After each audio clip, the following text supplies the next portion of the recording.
Fox News. Good evening, everyone, and thank you for joining us for Fox News at 10. I'm Natasha Chughtai.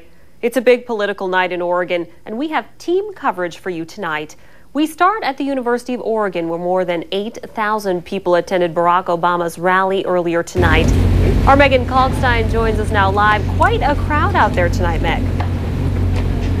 Well, Natasha, it's pretty amazing because, as you can see and obviously hear, things are really quiet right now on the U of O campus. And as you said earlier, more than 8,000 people were packed into this quad area. And I can tell you that because I was here among them, it was very electric and the folks were very energized to hear the senators speak today. Congressman David Wu and Peter DeFazio spoke before the large crowd about why they support Obama. Then DeFazio introduced the senator, who came out to cheers and music. Obama spoke for about an hour on issues from the economy, the war in Iraq, and the housing crisis. He also spoke about how he believes the Bush administration failed the country and the need for changes for the future.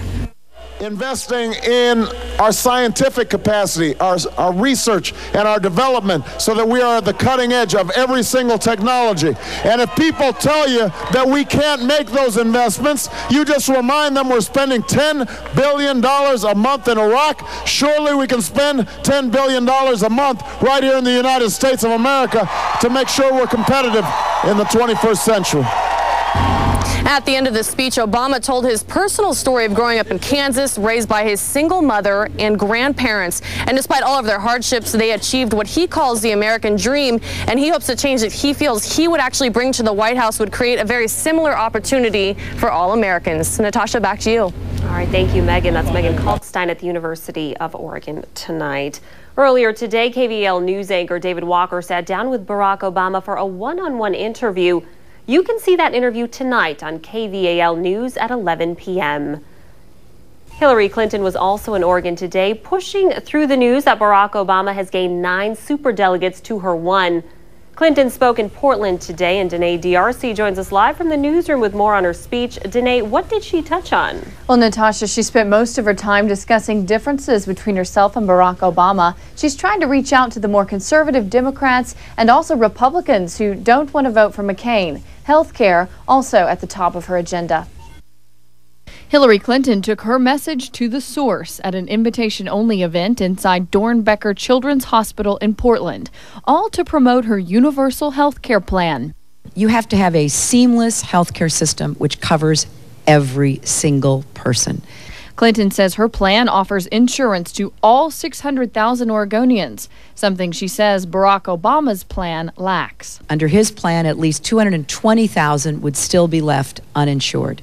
The big question on everyone's mind, of course, will Hillary quit the race to the White House? Reporter Angelica Fortin asked her just that. If you lose here in Oregon, will it be the end of your campaign? You know, we're going to campaign hard here. We've got a great organization. I'm here at Dornbecker talking about universal health care. That's a big difference between me and my opponent. I have a universal health care plan. It would cover all 600,000 Oregonians who don't have health insurance. His plan's not universal. It would leave out about 220,000 people in the state. It's a big difference, and that's why I continue to renew my call for a debate. For now, Hillary has plans to be back in Oregon just before the primary on May 20th. The details of that senator's next visit have not been determined yet, but we'll let you know as soon as they're set. I'm Danae D'Arcy. Back to you, Natasha. All right, thank you so much, Danae, for that report. Many party leaders and political analysts are calling for Hillary to step down. But what do voters think? Our Laura Rios is live at the University of Oregon as well with more. Laura, you talked to voters. What do they think about the issue? Well, Natasha, you should have been down here tonight. There were thousands of people here, a lot of great energy in the air as they came to see Senator Barack Obama speak. We actually spoke with many of them as they made their way through here toward the quad where the senator was speaking. Now, the crowd is made up of Obama supporters and undecided voters who came here to make up their minds. Most of the people we spoke with say the momentum is behind Senator Obama right now, but everyone we spoke with, literally everyone, says there is no need for Hillary to step down so close to the finish line. It irritates me that everybody thinks it should end before we're all done voting, because that's the whole point of a democracy, is that we should get to vote.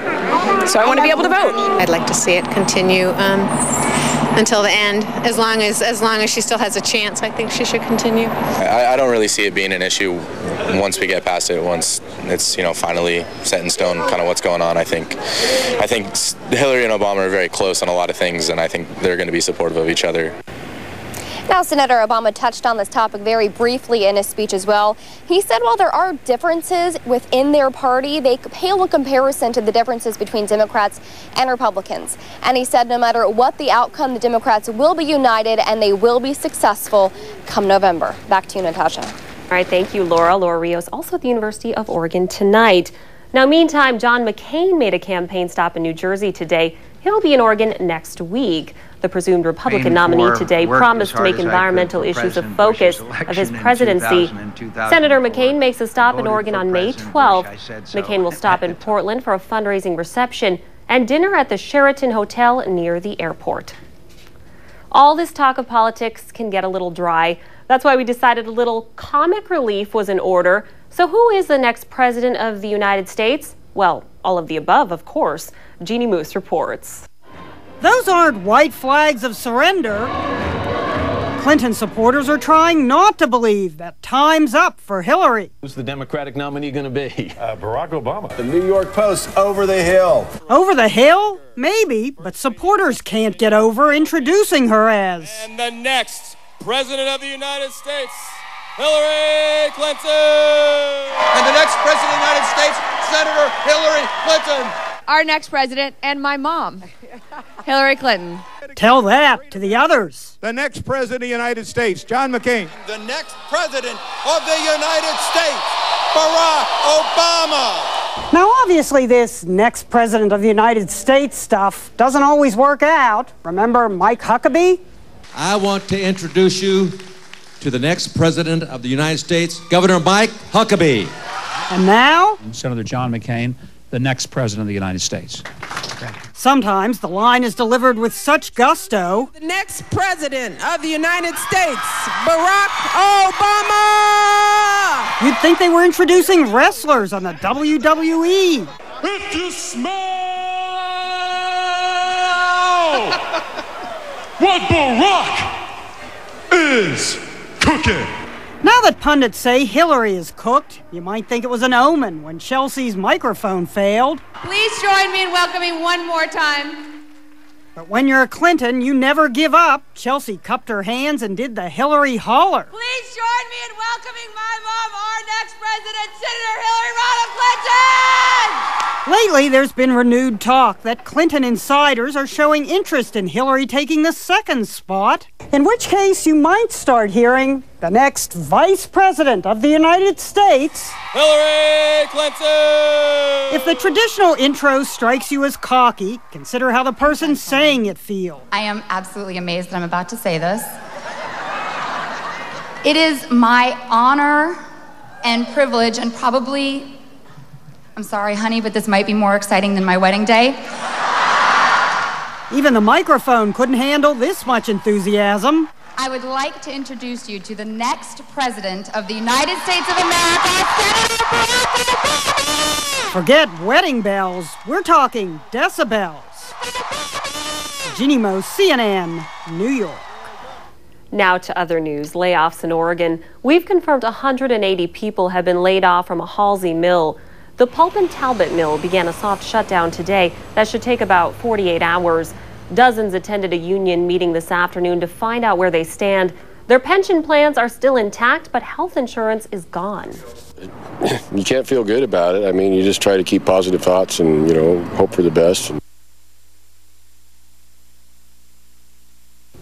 Union representatives say another company is interested in purchasing the mill. If that sale goes through, the mill could be reopened under another name as early as June. Well, you may have seen it, an email in your inbox about police in Oregon being ordered to write more tickets. The email claims that police will launch a 21-day ticketing frenzy to raise $9 million for the state. Before you mass mail it to everyone you should know it's a hoax. Oregon State Police spokesman Greg Hastings says no orders have been given to increase the number of speeding tickets. Good news for sure. Still ahead, big plans this weekend. Tim Chewy with a check of your forecast coming up. Plus, an update on the situation in Myanmar, and the news is not good. Details